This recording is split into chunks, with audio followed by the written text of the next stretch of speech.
Have you ever pondered about the origins of sumo wrestling, a time-honored ritual and sport that has been captivating audiences for centuries?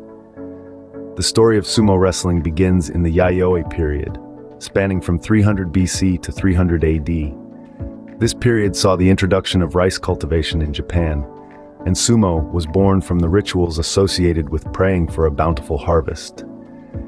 These rituals involved men showing off their strength in physical contests, the precursors to what we now know as sumo wrestling.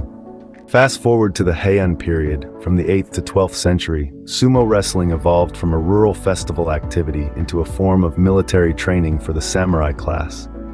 The samurai used sumo to improve their skills in close quarters combat. The Kamakura period, spanning the 12th to 14th century, saw sumo wrestling taking a more organized form. The samurai continued to practice sumo wrestling, and it became a popular form of entertainment for the military class. In the Edo period, from the 17th to the 19th century, sumo wrestling truly began to resemble the sport we know today. The rules were formalized, and professional sumo wrestlers, or rikishi, emerged. Sumo matches were held in large rings, called dohyo, and wrestlers would try to push each other out of the ring or make their opponent touch the ground with anything other than the soles of their feet.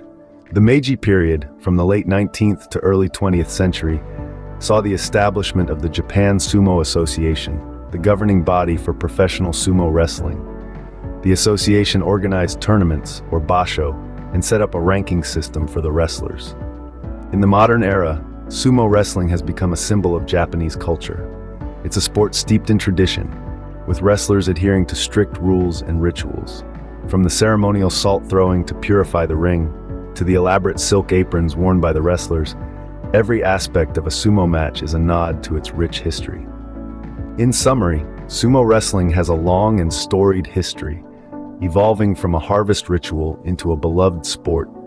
It has been a part of Japanese culture for over 2 millennia, and it continues to captivate audiences with its unique blend of strength, strategy, and ceremony. From the fields of the Yayoi period to the grand sumo stadiums of today, sumo wrestling has remained a constant, a testament to the enduring appeal of this ancient sport.